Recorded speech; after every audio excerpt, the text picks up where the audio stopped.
everyone. I want to welcome you to EdTech Teachers Spring Webinar Series. Tonight's session is all about the power of formative feedback, and I have with me tonight Brandon Shivers, who's going to be doing the majority of the sharing of the love of formative. So, Brandon. Of course. So welcome, everyone. Just wanted to introduce myself really quickly. I'm Brandon Shivers with Formative. And so we're going to talk a little bit about formative practice, formative feedback as well. I am the Director of Learning Solutions here at Formative and Learning and Development. A little bit about my history you can see on the screen. We're going to talk a little bit about how and why we do the things we do in our classroom and how we might be a little bit different and intentional with it. Catherine? All right, and so if you've watched our webinar series, you may have seen a couple that I've already done. So my name is Catherine Atkinson. I'm an instructor with EdTech Teacher. I was a former world history teacher for a lot of years, and I recently retired. So now I work as a trainer, instructor, and researcher. I love working with teachers that are still in the classroom with our most precious commodity, which are students. So thank you very much. I'm so glad you guys are here. Thank you. So as we continue, we're going to be hashtagging today. So you can chat with us on Twitter and hashtag anything with us. Our hashtags for today's session are going to be hashtag the powerful feedback, hashtag fun with formative, and hashtag data-driven decision making. You'll see those throughout our presentation as well. I'd like to call your attention as well to the bottom corner of the presentation. There's going to be a formative. You can go in our actual platform and see how it works about today's session. So either you can use the bottom of the screen and scan your QR codes if you're using a phone or anything. Maybe you're watching this live on a TV or iPad. So go ahead and scan it on your phone and participate with us in Formative. It's also in the chat as well. So thank you, Catherine, for putting in the chat if you want to click and join there as well. But let's talk a little bit about formative feedback and the power of feedback. So a couple of questions we want to think about when we think about the power of feedback and the power of formative feedback. So what is feedback? So you can hashtag that as hashtag fun with formative. How do you give feedback? That's hashtag powerful feedback. And then what role does feedback play in the classroom or just play in general? So that's hashtag data-driven decision making. So we're going to take a look in our formative in just a moment to see who all's over there if you jumped in. But feel free to also add in the comments as well if you think of anything while we're presenting. What is feedback? How do you give feedback? And what role does feedback play in that?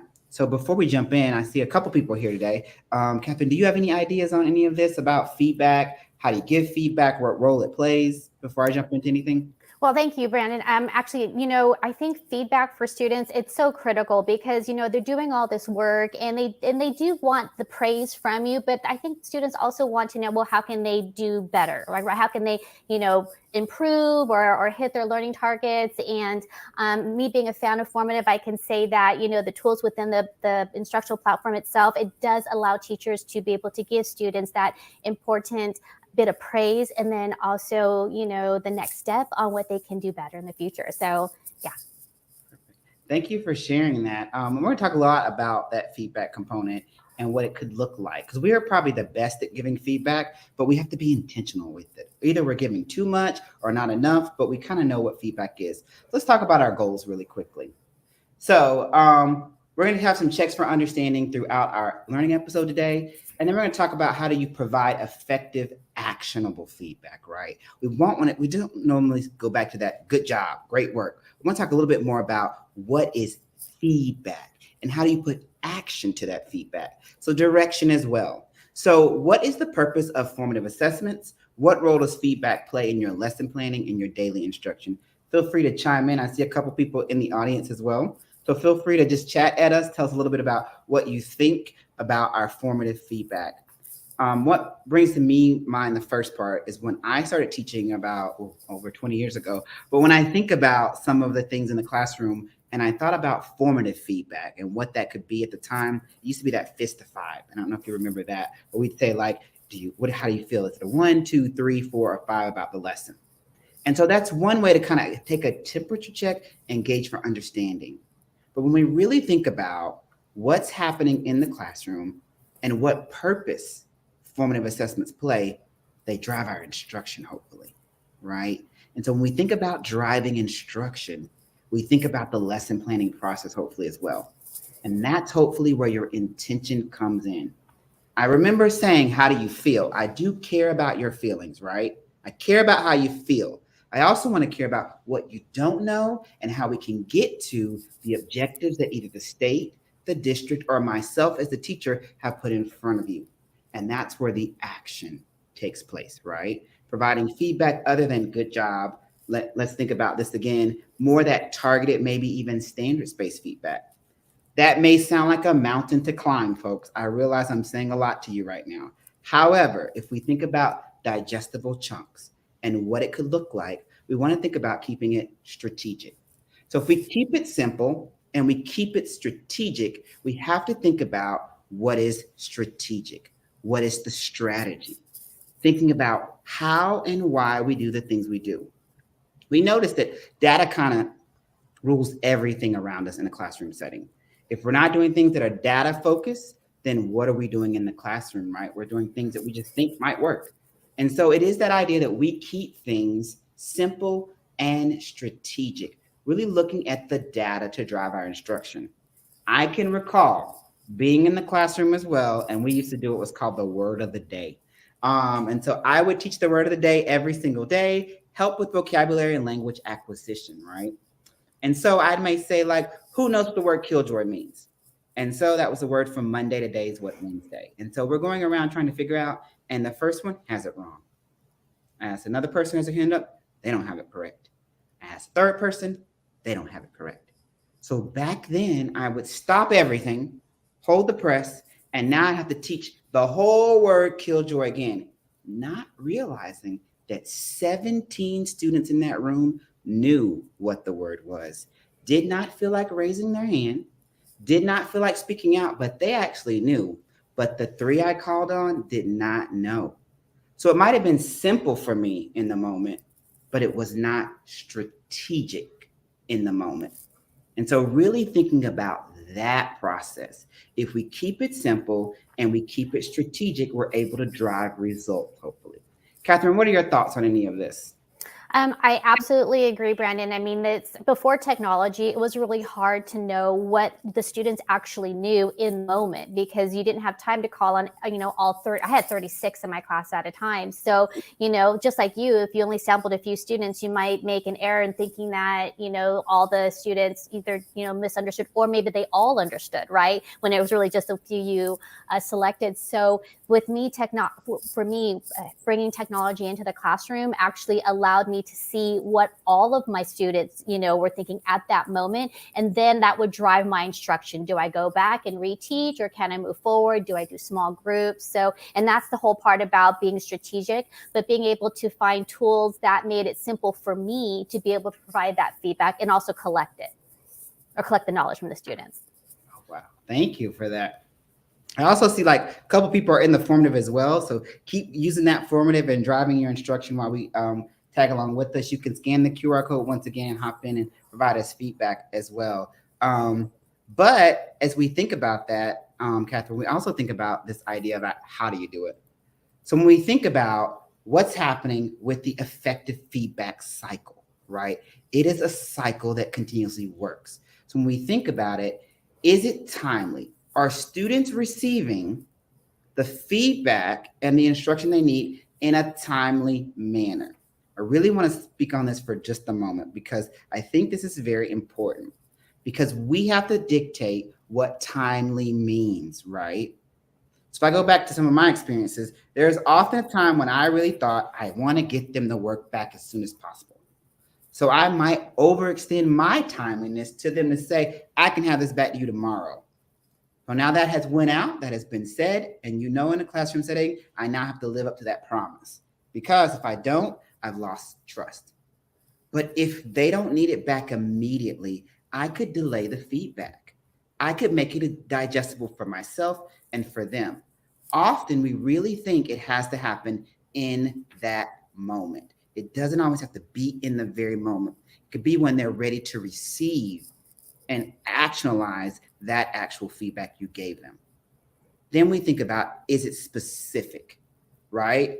Does it go beyond the score or the grade, right? Often we really think about things as pass or fail, right? But What can they do with it outside of the pass or fail? Why does it matter to the learner, right? So if we're giving feedback, is it specific enough to show how they're meeting expectations? Regardless of it's regardless of if it is actually in the moment or after. They can process things a few days later. It doesn't have to be in that particular moment. And then is it clear? Let's talk a little bit about academic language and discourse. When we think about that piece of the puzzle, we have to ask ourselves, do they have what they need to be successful in the moment? I wouldn't use words like affluent or killjoy or different high level vocabulary words with the first grader, right? That's obvious. But let's talk about our striving readers and our striving mathematicians as well. We have an actual classroom that has multiple learnings in the room. We have to think about, are we clear? Do they understand the task at hand?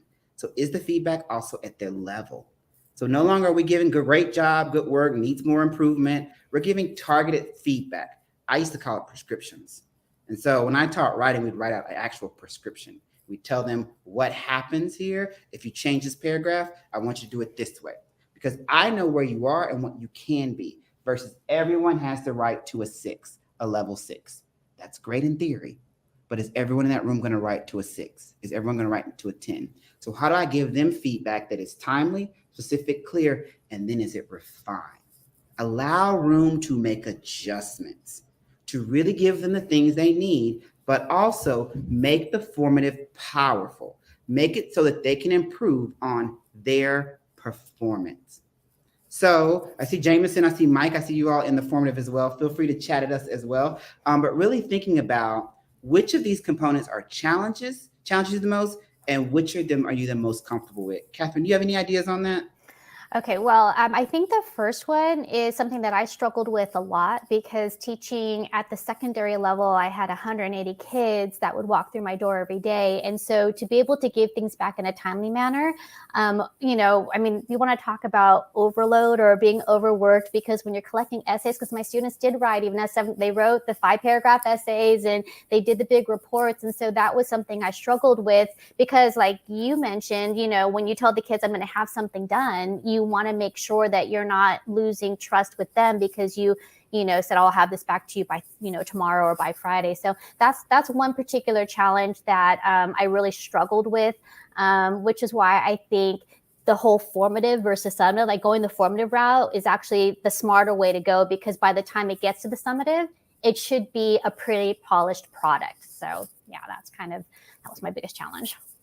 Oh, I love that. I really think about, Marzano, and if you know a lot about him, he has the art and science of teaching. He's done a lot of research in this space. But one thing he said that really resonated with me was this idea that if we do formative assessments correctly, if they're targeted and strategic, then we won't need to really worry about the summatives, right? If summatives is how we're being monitored, and summatives are what's driving how we do what we do in the classroom, if the formative data leads to the correct summative results, then we have it done. So I'm never worried about the weekly benchmarks or the bi-weekly benchmarks or the quarterly or the semesterly ones, because if my daily instruction is targeted and specific, clear and refined, then I'm able to really meet them in that moment, provide them with differentiation, and then obtain the goals we have at hand. So I love that idea. I forgot about that idea that summatives are governed by what happens in the classroom, aka your formative results, right? So when we think about the processes and tools, you may find yourself somewhere on the spectrum. Either you're beginning, emerging, or applying in this moment. So when we think about that, we all get results back. I remember I was inundated with them. Sometimes I didn't know if I was pulling the STAR report, the AR report, the benchmark report, the correlate report. There was so much data, I didn't know what to do with it. So really think about what we're doing with the results that are thrown at us. And so if we're just taking that and moving with it and looking at greens and reds and trying to figure it out, we're at that beginning stage. We're just trying to get to like what's happening.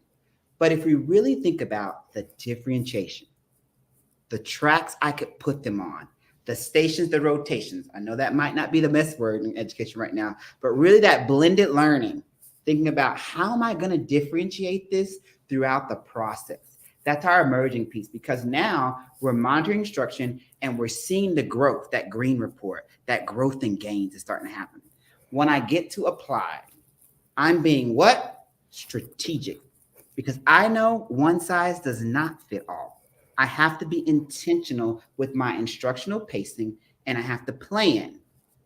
I have to plan for differentiation instruction. That's a lot, right? I have to plan for it. I have to know that what I'm teaching, everyone may not get it. And that's okay. But what happens when they don't get it? So what? Now what? Really? If they don't have it, what am I going to do? And I've got to plan for that. I cannot enact it on the spot. I have to really plan for that.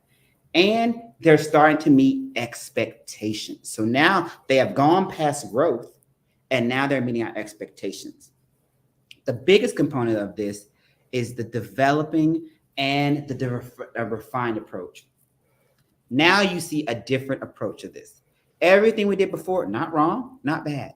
It's like a yes and, a nice icing on the cake, because now we're using the results along with effective, actionable feedback.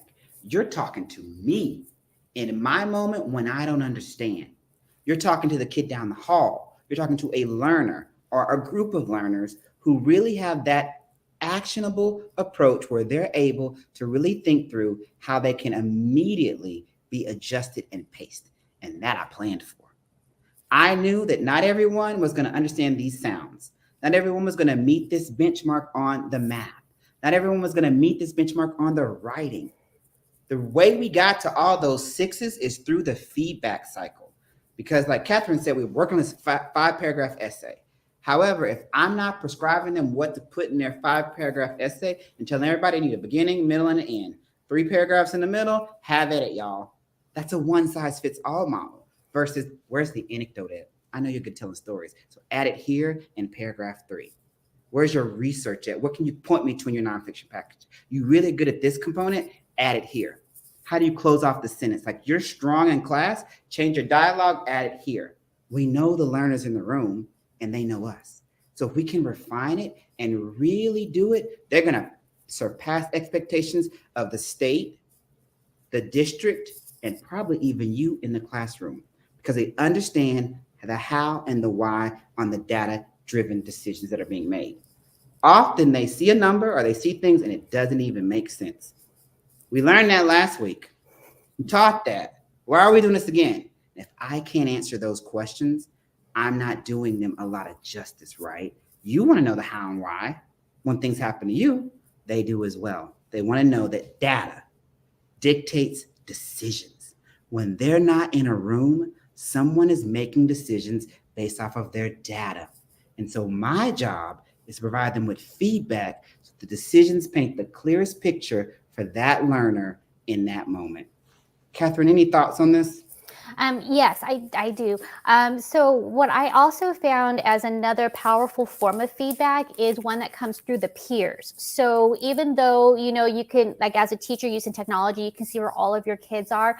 I actually found it to be really enlightening to have a student turn and talk to their neighbor and compare what did they do, and what, how can they, level up and make it better. And I actually had my students really practice that kind of peer review. So providing, something that they liked, asking a question to push their neighbor a little bit further. And so that's another kind of feedback. And I think that it's really powerful because students are also engaging in speaking literacy skills. They're learning how to communicate. They're doing this whole social learning thing, which I think is a really powerful thing in the classroom. And that's just another way to give feedback. So remember, it's not only about us providing feedback, because we do, as teachers, we do, but students can also provide feedback to each other.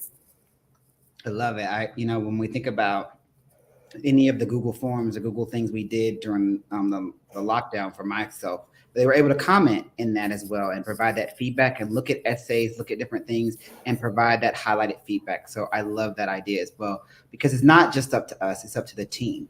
So how do we do this? Well, we have a solution for you. When we think about what is formative, the product, and what is formative, the assessment process, it's the idea that instruction plus assessment will equal formative. I tend to dwell on the instruction part because if you do effective instruction correctly, the assessments come natural. You might be a backwards planning person where you're giving assessments, an entrance ticket, an exit ticket, but you're really taking a look at how that works. So it's that process, it's that system that really works for you. And so when kids can see things happening in real time, my favorite thing to use was Google Form or Google Doc. Sorry. When I could put a Google Doc on the screen and I could see 20 people come in that thing and start typing, I knew we were in business. And I used to dwell a lot on this idea of it's got to be talking, it's got to be communication, but that doesn't always mean learning. When I could see those mouses moving and I could see them thinking and typing out things and editing things in real time, right? I was able to really understand where they were at and what was going on. So it matters in the moment when we have that targeted instruction. When we really think about that, it's this idea that when we think about those high stakes summative assessments, like we said before, it's that idea that we have to provide them with the actual formative instruction and the actionable feedback, something they can act on and work with and do very well. And that happens in the moment and in the correct moment when it's timely and specific. So, a couple things. How does it happen? Formative, we believe that the formative process starts with instructing. So, what does your instruction look like? Is it actively engaging them? When you start to use your assessments, are you continuously assessing it? And are we filling in the gaps? Looking at the depth of knowledge, how might we engage them? Never miss that key learning opportunity, right? When we think about the feedback loop and closing that loop, it happens when they're actually engaged in it and they understand the how and the why. And then we analyze the results. We can't stop there, right? With they're engaged, I assess them, we instruct, we analyze the results, and then we inform what's happening with the standards-based instruction while we're in the classroom, right? I would love to teach fun things just because they're fun, right? But I know standards guide almost everything I do. There are the how, and the why behind my instructional path. Catherine, your thoughts on any of this? I know we've worked with this a lot, this diagram. Yeah, actually, I think I like to your point talking about getting students engaged in the learning itself. So that's why it's important to provide them the feedback, but also to give them time to reflect on their own progress, whether you provide a rubric or some type of learning target so that they know, where you'd like them to be, and then let them, really stew, or I like to use the word marinate on it and see, well, what do they need to do to, help close that gap? And so it might just be, you sit down with them one-on-one and talk about it, or maybe do small groups because several students have the same type of gap. But having students become partners in the learning instead of just passive recipients of what you're doing, I think that's what makes the whole learning process really powerful for all students, teachers, and students, everyone together. Oh, I love it. Also, we have 7 steps as well to this process. It's housed in that formative. So if you scan the bottom QR code, it will take you to that formative.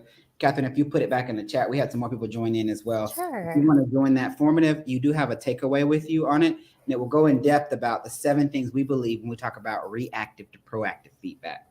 But when we think about that, we have to really think about being intentional, right? It's done on purpose. It's deliberate. I know, like when I was running track, I knew where the hurdles were at and how I was going to jump them, what leg was going to go in front, how quick I was going to get on my feet, and how I was going to move over those objectives. In the classroom as well, we know who knows what, who might be striving to be better in certain areas, and we provide those avenues. Our elementary learners are really good at this. Those centers, those stations, rotations. You probably had colored charts, different things.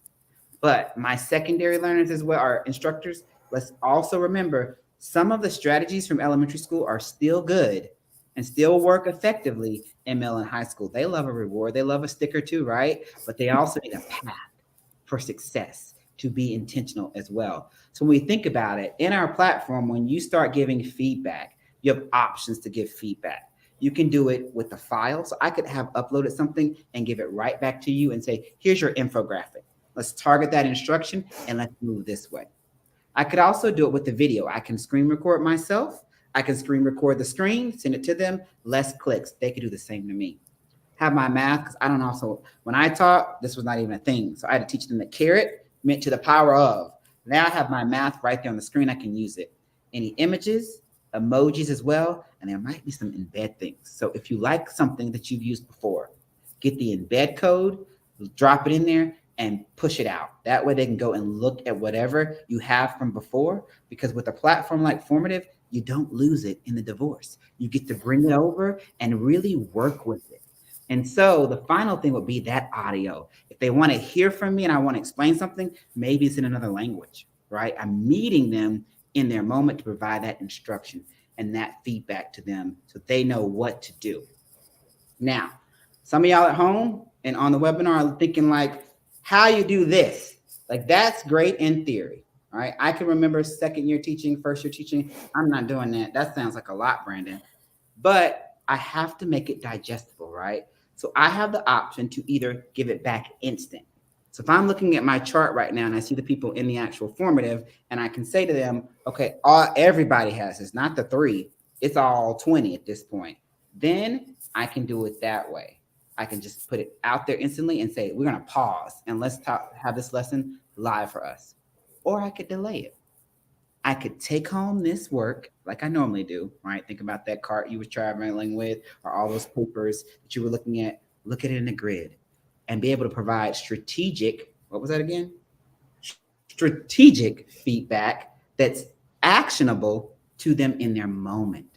And so I'm really meeting the learner, and the learner feels like I'm talking specifically to them in their moment, and they don't lose a sticky note, right? They're not mad that I read all of their paper. They get back their work, a carbon copy of it, mind you, and with my feedback when it's appropriate for them. Maybe it's Friday. Maybe it's next Monday because we're going to talk about it on Tuesday. So I returned all your work, look at your feedback, but you now have time to actionalize this. So think about sending an email. It's probably the best analogy to this. When you know how you can send at a later time or send a message later, same idea here. Type it all out, think about what you want, provide them with any of these feedback tools, and then delay it. Give it to them after the assessment. Give it to them next week. We really thought about this with some intention as well. And I know, Catherine, we were talking a little bit about sensory overload and this idea that a lot could be coming at you at one time. Right. Yeah. And so I think because as teachers, we have a pacing guide. There is a end of the grading period. I mean, there's like some hard, deadlines that we have to meet. And I think that, sometimes I know for me, that's actually what I was thinking about. And I would just give the kids everything, just so I could, get them to point B. But the thing is if you give them too many things at once, they're not going to hear, understand, or internalize any of it. I mean, that's the whole idea behind sensory overload. And then when you have these younger learners, or we have a lot of students that are struggling, with, especially coming out of the pandemic. I mean, you're talking about huge groups of students where they're having to relearn this idea of what school looks like or what school feels like. And if they're just getting all this, data from teachers and feedback, and they can't take it in, their cognition is just overloaded, and it's, for nothing, because you're putting all this effort in. They're not able to, do any type of action to improve because they just can't bring it in or internalize it at the moment. So that's why I think the delayed feedback tool and being really intentional about, well, when is the best time to give it back to the student? Is it, you give them a whole week to maybe work on it, think about it, reflect, or as I like to say, marinate.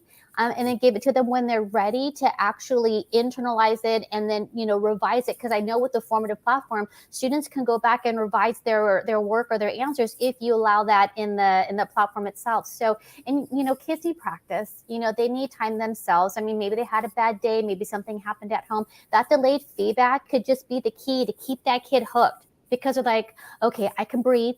Give me a day or two, and I'll be ready to then, respond back. So that's one of the things that I really like about the formative platform. Oh, I love it. Like, I feel like you just took my next little segment, but I did want to go live and talk a little about the platform. No, perfect, Catherine. Because when I think about it, it's what's happening here on the actual screen and being intentional with it. So now I'm informative. We gave a shapes quiz. So I can already tell you right now, it looks like we were not doing the best. We're at 45% over on the overall test. But look here, question 3 was not an issue. So whatever the content is on question 3, they pretty much got it. for the most part. It's right here we have some misconceptions. So let's take a look at some of the student responses. So Bruno over here, he's a little confused on what to do on this assessment. And so I said, just come see me during stations. I know what he's struggling with. I know how to provide it to him. And at this point, I need to intervene. And so now he knows that don't worry about it. I got you. Come see me during stations. You'll also see down here, see what's going on with Ron. Ron misunderstood this. We said, Ron, we need to talk about this one. And so this is also the bi-directional piece. Ron could technically write me back right now on this and provide me with some color. Because Ron's in a different group, he will not sit with Bruno. It's not the same intervention for him. However, I might be able to go in and type something to Ron and give him exactly what he needs. And so just with the point and click, I could do it. I could even make this video and make it personalized straight to him, like I said before. So if I go in and record a video, you'll see me right here, and I'm able to talk to Ron. I could give him an individualized message and say to him, so I noticed what you did on this activity. I really want you to take time and think through the process. It should be in your actual actual infographic. So go back and look at that, and we'll talk at your station or rotation. Sorry, I'm not as intentional about the feedback as I should be on this one, but you can see how it could work in that moment, because sometimes they want to hear and know that they are being heard and seen in the room. So just different ways to do it as well. And you'll see over here, we actually have some great demonstration. Look, even Bruno got it right. Great job, Bruno.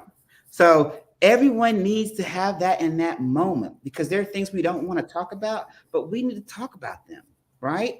And so when we talk about them, they understand what's happening in their moment. We're able to really think through how and why we do what we do, so that now the effective feedback is going to work in my favor. So that when I start looking at my class data report, I'm actually looking at what I can strategically target, and even based off of the standards when I go through that standards report as well when I tag them. So I know that was a lot, folks. Thank you for joining the actual formative. If you have not, please click below and join that, because there is a gift at the very end. So answer the questions, think through it. I see some people that were in it already. That link will stay live for probably a week or two, so I won't shut it down for you. So if you're watching it later, you could do it as well. But just some final thoughts. When we think about powerful feedback, when we think about formative instruction, when we really think about, does data dictate decisions? We ensure that it's timely. Is it in the moment in which they need it and can digest it? Is it specific? Is it so specific that I know what standard it is, what substandard it is, and I know what mark I'm meeting based off of whatever's been presented in front of me? And is it clear? Is it in the language that they understand?